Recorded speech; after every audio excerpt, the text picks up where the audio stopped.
In the wide open spaces of the Eastern Front, warfare had been much more fluid. In August 1914, Tsar Nicholas II and his generals planned to send the Russian First Army across the border of East Prussia in the north, advancing along the railway line towards the capital Königsberg and drawing the German defenders towards it. 4 days later, the Second Army would move into the heavily wooded area near Tannenberg in the south. It would then strike north to capture Königsberg and cut off the main German army. The Russians surprised the Germans by how quickly they were able to mobilize.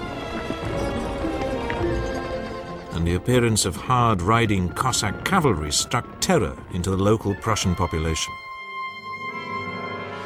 First Army crossed the East Prussian border within 2 weeks of the outbreak of war.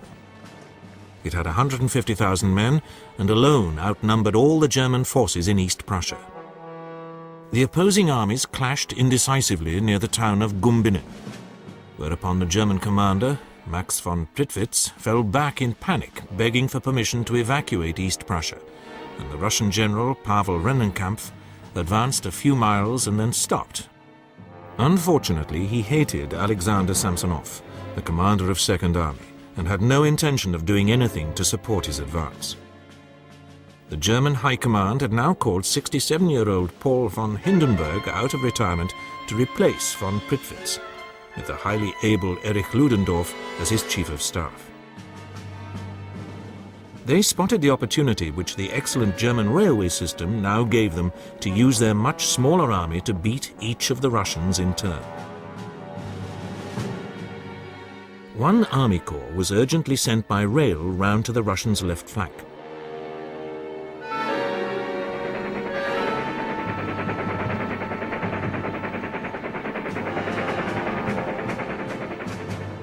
This went unnoticed by the enemy, which was unaware that it faced any serious opposition.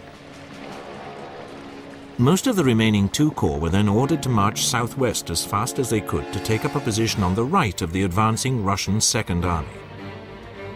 Once again, all evidence of a major enemy move was ignored by Second Army, while the remaining German division spread out as a covering force to harass the First Army once Rennenkampf decided to get moving again.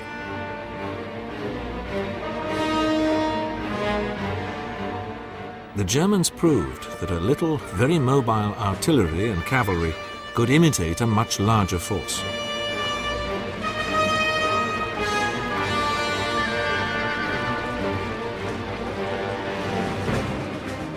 In the south, the Germans watched as the Russian Second Army lost cohesion amid the forests and lakes.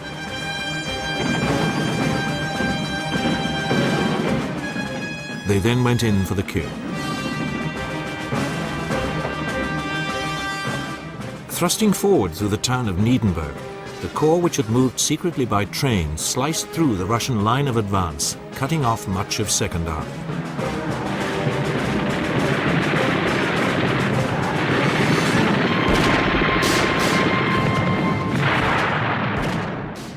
Then the other corps, which had moved southwest, completed the encirclement.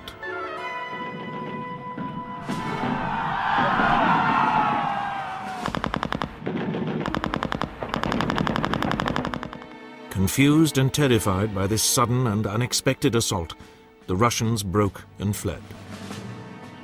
General Samsonov went into the woods alone and shot himself, while more than 300,000 of his men were killed or wounded and 90,000 taken prisoner.